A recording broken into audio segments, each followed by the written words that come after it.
ন্যায়সঙ্গত যুদ্ধেরও অনেক ক্ষয় থাকে, প্রাণক্ষয়, সম্পদের ক্ষয়, মনোক্ষয়। এরপরও মানুষ সৌন্দর্যের পূজারী, তার মানবিক ও প্রাণবিক গুণ এবং নান্দনিক রুচিও ধ্বংসের মাঝে সৃষ্টির অবকাশ খোঁজে। তেমনই এক গল্প উঠে এসেছে ইসরায়েল ইরান সংঘাতে। ইরানের রাজধানী তেহরানে হামলা চালানো এক ইসরায়েলি পাইলট বলেছেন, আকাশ থেকে শহরটি এতটাই সুন্দর ও শান্ত দেখাচ্ছিল যে সুযোগ পেলে তিনি একদিন সেখানে যেতে চান। ইসরায়েলি বিমান বাহিনীর রিজার্ভ নেভিগেটর হিসেবে পরিচিত এ নামের এই পাইলট জেরুজালেম পোস্টকে দেওয়া এক সাক্ষাৎকারে এমন মন্তব্য করেন।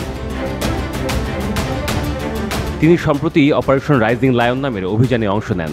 অভিযানের অভিজ্ঞতা বর্ণনা করে পাইলট বলেন, এই কয়েকদিনকে মনে হয়েছে পুরো 1 বছর। উত্তেজনা, উত্থান পতন, অনিশ্চয়তা, প্রতিটা দিন ছিল রহস্য রোমাঞ্চ উপন্যাসের মতো।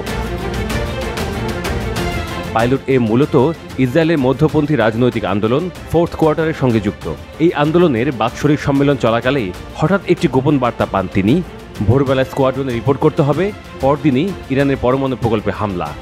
জানান, বহু বছর ধরেই এই প্রস্তুতি চলছিল, কিন্তু তাদের প্রত্যাশা ছিল বাস্তবে হয়তো এর প্রয়োজন হবে না।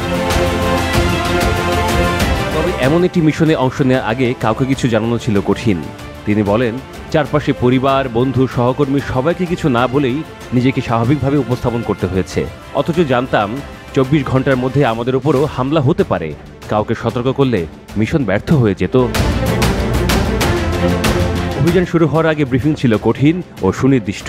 পাইলটদেরকে জানিয়ে দেওয়া হয় শত্রুরা অত্যন্ত দক্ষ, তাদের কাছে আছে নানা আধুনিক অস্ত্র। পুরো মিশনেই ছিল চরম সতর্কতা ও নির্ভুলতা বজায় রাখার আহ্বান। জটিল ফ্লাইট প্ল্যান, মাঝ আকাশে ট্যাঙ্কার থেকে জ্বালানি সংগ্রহ এবং যে কোনো পরিস্থিতির জন্য প্রস্তুত অন্তহীন চেকলিস্ট, সব কিছুই ছিল এই অভিযানের অংশ। তেহরান শহরের উপর দিয়ে ওড়ার সময় তার চোখে ধরা পড়ে এক শান্ত দৃশ্য। তিনি বলেন, 30,000 ফুট ওপর থেকে শহরটা খুবই নিরিবিলি ও শান্ত দেখাচ্ছিল। মনে হলো বাইবেলের উল্লেখিত অঞ্চলগুলোর উপর দিয়ে উঠছি।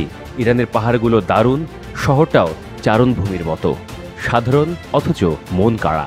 আমি আশা করি একদিন এই শহরে যেতে পারবো। অভিযান শেষে ইরানের আকাশসীমা পেরিয়ে আসার পর পাইলটদের মাঝে কিছুটা স্বস্তি ফিরে আসে।